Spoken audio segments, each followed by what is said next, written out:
Okay, so today what we're doing is we're starting our new unit. Okay, it's highly related to the past unit. Okay, so everything starts to tie together.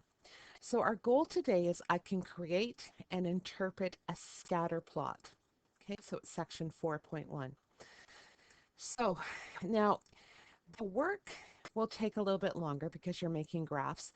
So don't be upset or thinking that you have to rush to get through all of the work in one day, okay, in class. So first of all, what is a scatter plot? A scatter plot is a graph that contains individual points that have been usually collected through experimentation, okay? So here, for instance, is a scatter plot. Okay, so we've done some experiments and we've plotted our points. Now, one thing that we have to understand is there's different types of variables. Normally we saw this as being our x and our y, and it still is our x and y. However, if you recall, when we had formulas, we put the x into the formula and we calculated the y. And that's important because they're two different kinds. So X's are independent. So in other words, we're choosing, we're controlling it. So think of them as input, which is then modified by the model to change the output. Okay, so that's what an independent variable is. And that's important in science and it's important in math too. That's why we're studying it. Okay, the other kind is what we call dependent. Now, dependent, when it comes and shows me dependent, think of them as the output. So in other words, it's the response that is being measured. So we want to see what happens as this increases, what happens to this. So this is the measured part, okay, of an experiment. So it's the dependent. It's dependent on our independent variable by what we put in.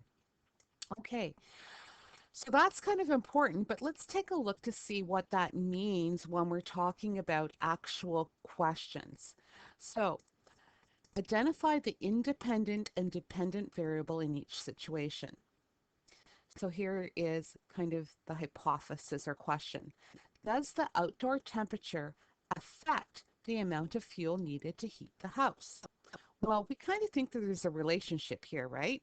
That as the outdoor temperature increases or decreases, I should say, we're going to get colder, so we'll probably use more fuel. So what is the independent? So in other words, what do we not really even have any control over? So something that we can't manipulate. Well, what we can't manipulate in this case is outdoor temperature. We have no control over the temperature. Okay, however, what we're going to measure in relation to that is the amount of fuel that we use. Okay, so although we actually take a measurement of the temperature, we have no control over that. Okay, and we want to see the amount of fuel that is related to the outdoor temperature. Next one, is there should be a relationship between people's ages and their heights? Well, independent would be age. Okay, we have no control over age. Okay, it happens whether we're doing this experiment or not. The dependent would be the height. Now, obviously, if you think about that, if I actually kind of graph that, and this is the person's age, and let's say they reach to be 100, what happens? Well, we start off really small, and then we get to be about your age right now, and then we kind of, and then actually goes this downward curve as we get older as well. Okay, next one, does the amount of rain in a region depend on its latitude? Does the amount of rain in a region depend on its latitude? So one thing that we can't change is the amount of rain, and we're going to look at its latitude. Or I suppose you could in this one, in a sense, latitude doesn't change. We could measure the amount of rain. So sometimes it's a little bit harder to determine what is our dependent and independent. Okay, so there is a worksheet just dealing with this. So hopefully that will help you because we need to know this so we know what numbers we're putting along the x-axis and what numbers we're putting on the vertical axis. Now, the whole purpose of scatter plots is to create an algebraic model, in other words, an equation. They call them models, but it's really equations, which can then be used to make predictions. Okay, we do it in our world all the time. We make predictions based on what's happened in the past. So what we're after is we're after to look for trends. Now, first of all, I have a definition, and the definition is for correlation. Correlation. Now, relation is a relationship kind of thing, but when we're talking about correlation, we're concerned, is there a relationship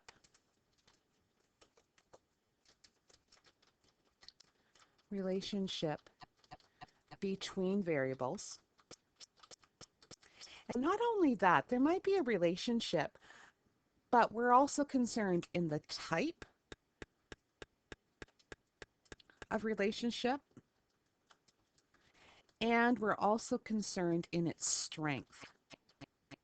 Okay, it appears like there's a relationship, but you know, it's not very strong.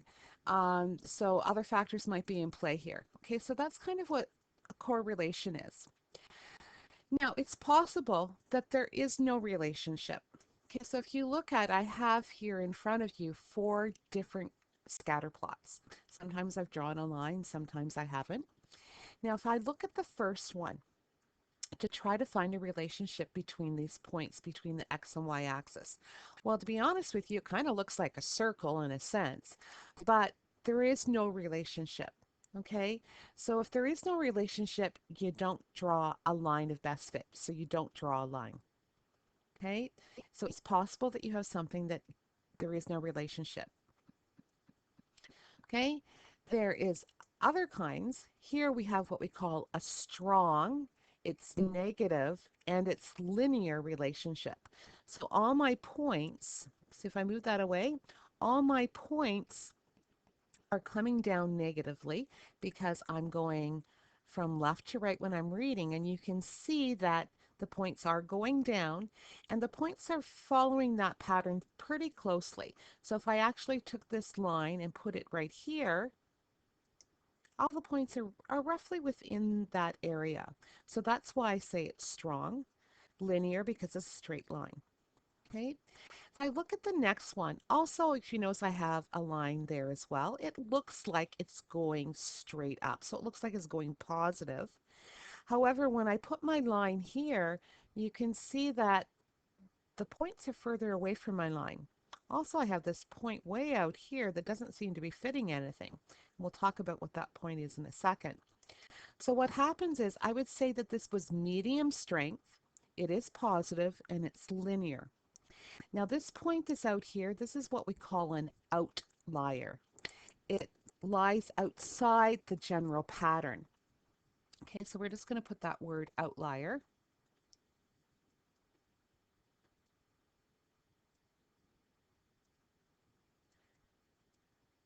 And what happens with an outlier, if I'm using technology to come up with this line of best fit, which we're not going to be doing this year, but if I but in future years, if I use a calculator, I enter in all these points and it will spit out the model. It'll spit out an equation for me. However, what happens is if there's an outlier, the calculator isn't smart enough to realize that that's an outlier. And what will happen is my line of best fit, actually, the whole line will actually be moved up more like this, which doesn't really represent the data because the majority of the data is below that. Okay, so that's something that we need to consider when we're looking at relationships. The next one, you can see, here's the points. Okay, well, yeah, it kind of looks like it's a straight line here, but it's definitely not down here. So this relationship, correlation, is strong. It is positive, but it's nonlinear. So it's possible to have something that's strong and positive, but not a straight line. Okay? Because there are other equations other than lines. We just haven't looked at them this year. Okay? So that's a little bit on that. So let's turn the page. Okay, linear, nonlinear. Linear we've been studying, right? and I've talked to you about this before, linear means a straight line.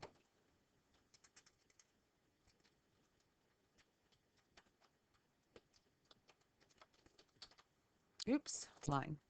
And nonlinear, not a straight line. Now, that doesn't mean to say that there isn't a relationship. It just means that the relationship isn't a straight line. Okay? Now, you saw or heard me talk about what we call a line of best fit. Now, a line of best fit is kind of interesting in a sense. Okay, a line of best fit is actually what we're looking at is we only use it if a linear relationship exists. Okay, so what we're going to do is we're going to draw a line, only one line, that best fits the points. Okay, so in other words, do not join individual points. So do not take and go, okay, I'm joining them. Okay, that's not a line of best fit, not at all. Okay, and using concepts from the previous unit, we're going to be able to create an equation using the form y equals mx plus b. Okay, so this doesn't disappear, it follows us through. So let's take this and make a line of best fit.